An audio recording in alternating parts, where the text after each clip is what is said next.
দেখেন যে ইউরোপ আমেরিকার মতো জায়গাতে অত্যাধুনিক চাষ যারা করে তারা কিন্তু সবাই গ্রাজুয়েট পার্সন এবং শিক্ষিত লোক আসলে চাষ প্রসারিত হবে না, চাষ প্রসারিত হবে না, চাষের ডেভেলপ হবে না। তো আমি এই 4 বছর এই সুখসাগর যাত্রা চাষ করতেছি। আপনি যে পেঁয়াজের দানাটা লাগাচ্ছেন, এই যে দেখতে পাচ্ছেন যে এই দানাটা হলো সুখসাগর জাত। হ্যাঁ, এটা সুখসাগর হাইব্রিড সুখসাগর হাইব্রিড। এটা আমি সরাসরি মেহেরপুর থেকে নিয়ে আসছি, এসে তারপরে এটা অনেকে দিছি এবং আমি নিজেও রোপণ করতেছি। আপনার এই যে জমিতে দেখছি যে অনেক লোক কাজ করছে, হ্যাঁ, টোটালি আপনার কতটা জন খরচ হতে পারে? এখানে আমার মোটামুটি ভাবে 38 জন লোক কাজ করতেছে আর কি।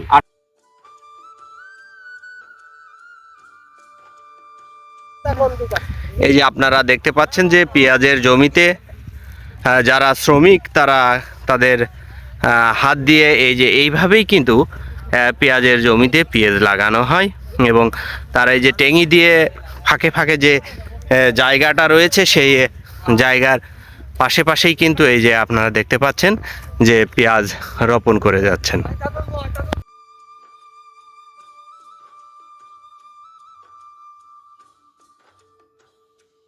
আসসালামু আলাইকুম। আমি এই মুহূর্তে উপস্থিত হয়েছি মনোহরপুর এবং দামুকদিয়ার মাঝামাঝি যে মাঠে, এবং একজন পেঁয়াজ চাষি আমার সামনে উপস্থিত আছে, মিল্টন ভাই। যে মিল্টন ভাইয়ের জমিতে আজকে পেঁয়াজের চারা বপন করা হচ্ছে। তো আমি মিল্টন ভাইয়ের সঙ্গে পেঁয়াজ চাষ সম্পর্কে একটু কথা বলার জন্য চেষ্টা করছি।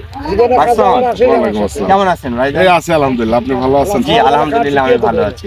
এই যে আপনার এই জমিটা কত শতকের জমি? আমার এখানে জমি আছে 58 শতক। 58 শতক। জি।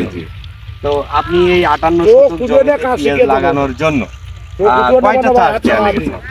এখানে আমি প্রাইমারি লেভেলে আপনার 2টা চাষ দিয়েছি রোটার দিয়ে, এবং চারা রোপণ করবো, চারা রোপণের আগে আমি আরো 2টা চাষ দিয়ে সার ছিটানোর পরে তারপরে আমি রোপণ করা শুরু। আপনি যে এই যে জমিতে দেখা যাচ্ছে আপনার জমিতে অনেক সার পড়ে আছে, আপনি কি সার দিয়েছেন?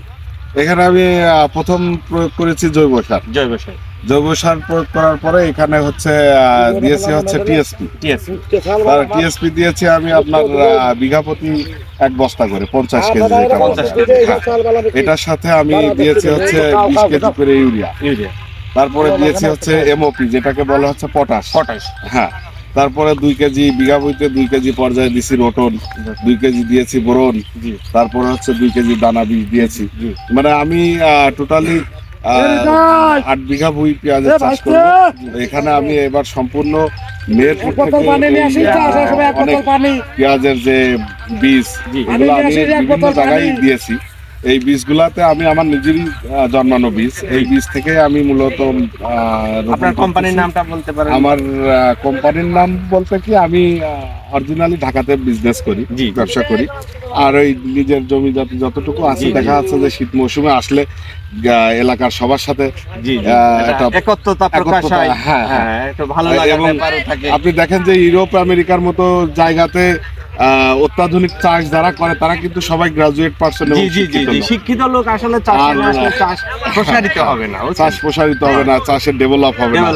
তো আমি এই 4 বছর এই সুখসাগর যাত্রা চাষ করতেছি। আপনি যে পেঁয়াজের দানাটা লাগাচ্ছেন, এই যে দেখতে পাচ্ছেন যে এই দানাটা হলো সুখসাগর জাত। হ্যাঁ, এটা সুখসাগর হাইব্রিড সুখসাগর হাইব্রিড। এটা আমি সরাসরি মেহেরপুর থেকে নিয়ে আসছি, এসে তারপরে এটা অনেকে দিছি এবং আমি নিজেও রোপণ করতেছি। আপনার এই যে জমিতে দেখছি যে অনেক লোক কাজ করছে, হ্যাঁ, টোটালি আপনার কতটা জন খরচ হতে পারে? এখানে আমার মোটামুটি ভাবে 38 জন লোক কাজ করতেছে আর কি। 38 জন লোক কাজ করতেছে। তো ওই পেঁয়াজ লাগানোর হিসাব জমি চাষের উপরে নির্ভর করে অনেক সময়।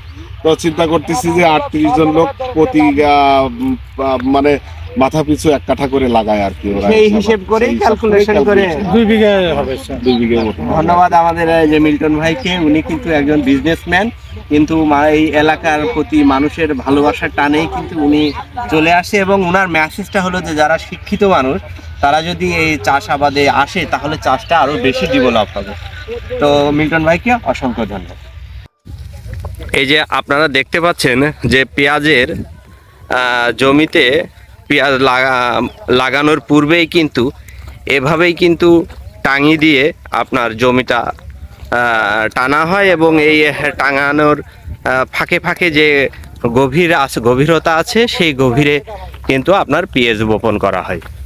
এই যে আপনারা দেখতে পাচ্ছেন সেই টাঙি দিয়েই কিন্তু এই যে পেঁয়াজের জমিতে টানানো হচ্ছে।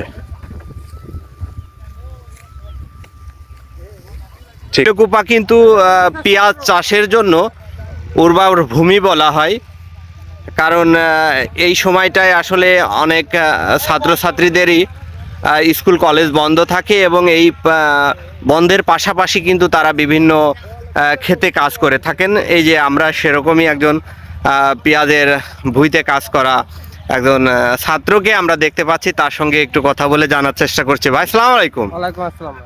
এই যে আপনি এই যে পেঁয়াজের ভুঁইতে পেঁয়াজ বপন বা পেঁয়াজ লাগাচ্ছেন, তো আপনার একদিনে কত টাকা পারিশ্রমিক দিতে পারে? এখন মনে করেন আমরা সকাল 8টায় আসি কাজে, আমরা জি। আসলে আজনের সময় চলে যায়, জি। আমাদের 600 টাকা পারিশ্রমিক দেয় মালিক। মানে প্রত্যেক দিন আপনারা 600 টাকা করে পারিশ্রমিক হয়? উপার্জন করি। জি। ভাই বলতে চাচ্ছে যে এই পেঁয়াজ লাগানোর জন্য তারা প্রতিদিন সকাল 8টার সময় আসে এবং 5টার সময় চলে যান, এবং পারিশ্রমিক হিসাবে তারা 600 টাকা পান। পেঁয়াজের জমিতে পেঁয়াজ লাগানোর জন্য যে লাঙল দিয়ে টানা হয়, সেই লাঙল হাতে করে দাঁড়িয়ে আছেন এই যে একজন পেঁয়াজ চাষি ভাই। ভাইয়ের সাথে একটু কথা বলে জানার চেষ্টা করছি যে ভাই কেমন আছেন? ভাইয়া আলহামদুলিল্লাহ ভালো আছেন? জি। এই যে আপনার হাতে যে যন্ত্রটা রয়েছে, এই যন্ত্রটারে কি বলে আপনাদের স্থানীয় ভাষায়? লাঙ্গল। লাঙল।